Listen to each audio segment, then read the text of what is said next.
Good morning, good afternoon, good evening, and welcome to today's Caffeine for the Soul.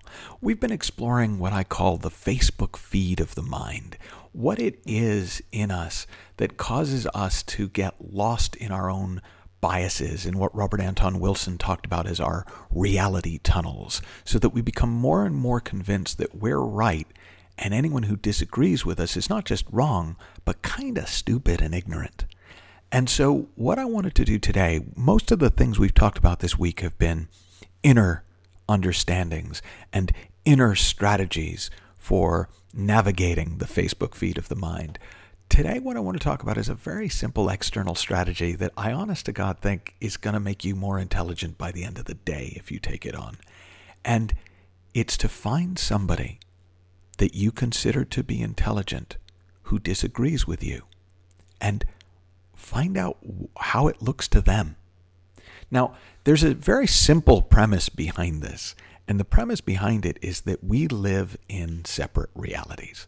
In other words, every human being lives in a thought-created version of reality, and so the way it looks to me is just not going to be the way it looks to you, and it's beyond even the blind men and the elephant, right? You know the blind men and the elephant, that 7 blind men felt an elephant, and the one who felt the ears said, the elephant is very like a bat. And the one who felt the trunk said, no, the elephant is very like a snake. And the one who felt the leg of the elephant said, no, it's very like a tree trunk. Well, part of our separate reality is that we're looking at a different aspect of things. But an even larger part of the separate reality is the fact that our reality is made up of thought. So it's not even just a different point of view on things. We may simply make things up different. And if you want to see more on that, probably the quick version is to go online and look up my TED Talk, Why Aren't We Awesomer? And you'll see more about that. But for today, it's enough to begin to understand that when somebody sees things differently to you, that's not usually because they're a moron or they've been conned or anything like that. It's simply because they're making up a different reality to you, and you may never make up the same reality.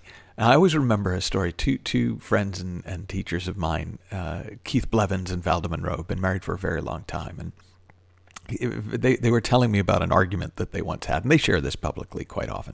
And they were in the middle of this argument, and Valda suddenly in the middle of the argument noticed that Keith was quite smug about, well, it's like this and blah, blah, blah. And Valda was getting more and more upset, and Keith was getting smugger and smugger. And so Valda suddenly stopped, and she went, wait a minute. Keith, do you think that when I calm down and I'm not so worked up, I'm going to see this the same way as you do? That kind of caught Keith off guard, because he realized, yeah, I do think that. And he said, well, yeah, I mean, you're only seeing it this way because you're upset. And she said, no, I'm seeing it this way because this is how it looks to me. It looks the same to me. I'm a little more upset about it right now than I normally am, but it's never going to happen. And they both caught in that moment that they lived in separate realities, neither of which was more right than the other. And when you start to see that that's true of all of us, people who disagree with you suddenly stop just being crazy. Not that that never happens, but on the whole, and start being really interesting.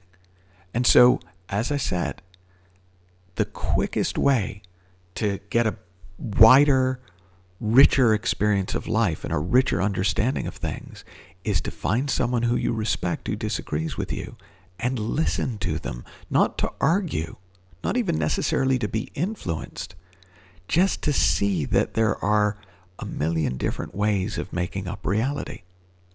And I find this is so true in the political arena, that if you've got a pet political opinion, there is no better way of becoming more effective in your politics than to find out why not every intelligent person on the planet agrees with you. And when you do, when you start to get a richer picture of things, you'll not only very possibly, not necessarily change your point of view, but broaden your point of view. It will also allow you to be more influential. Because when you're actually understanding how somebody could see what they see and think what they think and do what they do, you're not going to treat them like an idiot, which means they're not going to feel like you're treating them like an idiot, which means there's a reasonable chance that at some point they might even listen to you.